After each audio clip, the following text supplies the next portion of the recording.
Amigos, dicen que las noticias de hoy serán la historia de mañana. Y fijaos si con el bombardeo de mentiras que sufrimos hoy los ciudadanos por parte de los llamados medios de comunicación, imaginaos cómo serán o cómo van a quedar los libros del mañana. De ahí la importancia de la profesión de historiador para separar el grano de la paja. En el vídeo de hoy quiero hablaros precisamente de eso, de mentiras que se fueron consolidando a lo largo de la historia, y os voy a poner un ejemplo final que espero que os guste y que a mí me ha divertido mucho. Bueno, antes de nada, y como no, vamos a hablar de algunos libros, es lo que yo llamo el apartado bibliográfico, ¿verdad?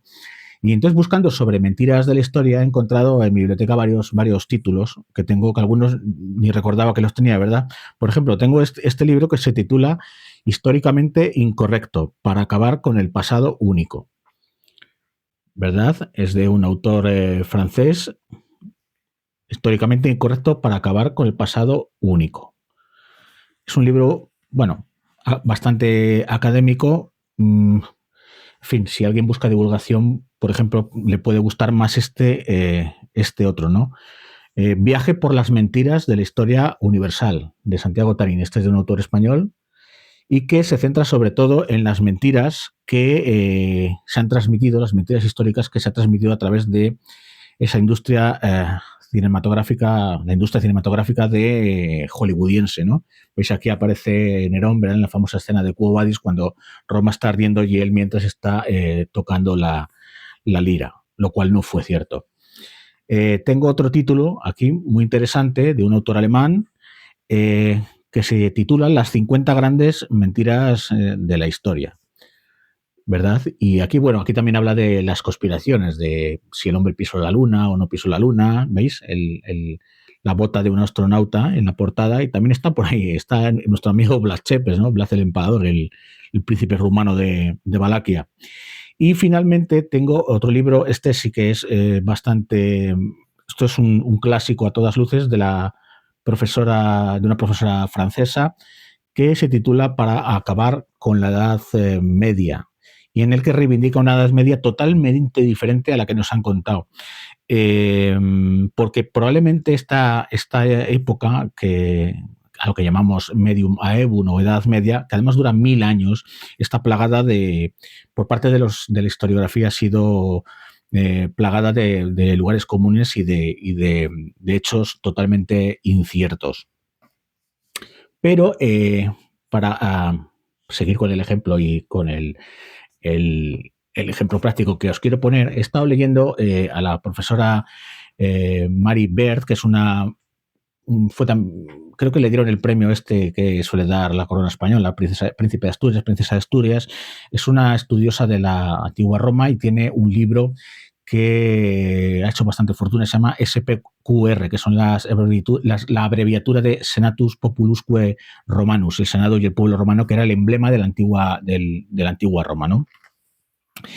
Y os quiero hablar ¿verdad? Frente a esa imagen que nos da Hollywood, como hemos visto, os vuelvo a mostrar la portada de Nerón, ¿verdad? Esa Roma de mármol, de grandes arcos, de foros relucientes, de la Roma del Coliseo, ¿verdad? Esa Roma tan espectacular que se nos ha mostrado en las películas, pues parece que la Roma, por lo menos la del siglo III o IV antes de Cristo, no era precisamente la que vemos en las películas de Hollywood, sino que era un lugar bastante más sórdido. Y con sórdido me quedo tal vez corto. Aquella aglomeración de personas que vivían hacinadas en las famosas insulae, ¿verdad? Esos edificios de varias plantas de altura donde se hacinaban los romanos que afluían desde el campo a la ciudad, pues no era precisamente la Roma oficial como digo, de los palacios y de las basílicas de mármol. Y un ejemplo de ello lo podemos ver en un ejemplo arqueológico, haciendo exégesis de textos en las llamadas 12 tablas. ¿Qué son las 12 tablas? Las 12 tablas, allá por el siglo V a.C., los plebeyos, la parte no noble de la sociedad romana, estaba harta de los abusos de de las élites, de la parte patricia, ¿no? De los patricios. Y entonces pidieron que se codificaran una serie de leyes. Esta iniciativa va a llevar a que los decemviros, los llamados decemviros de grupos de 10 hombres, se pongan a trabajar y que codifiquen un poco las prerrogativas legales que más o menos estaban en uso en aquella Roma del siglo V antes de Cristo.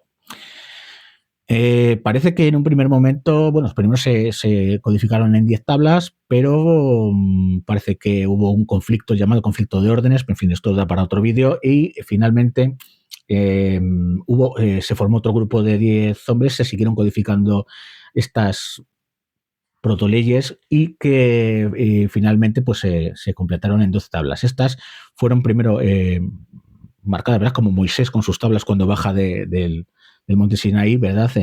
Primero en tablas fueron codificadas, escritas en tablas de madera, pero luego parece que hubo su versión en bronce. Hoy están totalmente desaparecidas, probablemente en una invasión de los galos fueron totalmente destruidas. De estas 12 tablas, de todas las prerrogativas legales que se codificaron, conocemos unas 80 a través de textos, ¿verdad? A veces hacían mención de ellas los autores clásicos. Pero fijaos, en el libro de Mary Verne, en SPQR, no me resisto a leeros un poco para que veáis para qué se utilizaban estas leyes, para que veamos cómo esa Roma que nos han mostrado Hollywood probablemente no era la Roma real. Fijaos, dice, en gran parte las 12 tablas afrontan problemas domésticos, con especial hincapié en la vida familiar, vecinos molestos, propiedad privada y muerte. Establecen procedimientos para el abandono o matanza de bebés deformes, una práctica corriente en toda la antigüedad, conocida eufemísticamente por los eruditos modernos como exposición, para las herencias y para la correcta realización de los funerales. Cláusulas especiales prohíben a las mujeres arañarse las mejillas en señal de duelo, levantar piras funerarias demasiado cerca de la vivienda de otras personas y enterrar oro, a excepción del oro dental con el cuerpo. Para que veamos que ya se ponían dientes de oro en aquella época. Los daños delictivos y accidentales constituían otra preocupación evidente. Aquel era un mundo en el que la gente se preocupaba por cómo lidiar con el árbol del vecino que colgaba sobre su propiedad. Solución, tenía que cortarse hasta una determinada altura. O con los animales del vecino que corrían sin control. Solución, tenía que repararse el daño y entregar el animal. Se preocupaban por los ladrones que entraban en las casas por la noche, delito que se castigaba con mayor dureza que el robo de día, aquello de la nocturnidad.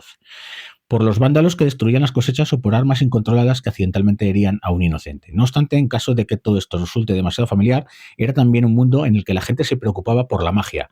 ¿Qué había que hacer si algún enemigo embrujaba tu cosecha o te lanzaba un hechizo? Por desgracia, el remedio se ha perdido. ¿Qué nos muestra la lectura de estas prerrogativas? Pues que aquella Roma del siglo V a.C. no era la Roma, o sea, estas tablas no tratan de cuestiones constitucionales, no hablan de tratados internacionales o con otros estados para hacer la paz, hacer la guerra, no hablan de lo que hoy llamaríamos alta política, sino que hablan de cuestiones muy domésticas, lo cual nos demuestra que aquella Roma no es la del siglo V antes de Cristo, no era la Roma que ya nos pintaba Cicerón. Cicerón escribe 5 siglos después y que nos dice poco menos que esa Roma ya era la Roma la Roma de su tiempo, la Roma, ¿verdad?, de final de la República y de principios del Imperio. Una Roma que sí ya es una potencia mundial y que tiene, bueno, pues una estructuración política bastante definida con los consulados, etcétera, etcétera. Por tanto, podemos decir que esta Roma no era tanto de mármoles y jaspes y más de cañas y barro, como en la novela de Blasco Ibáñez. Gracias, amigos.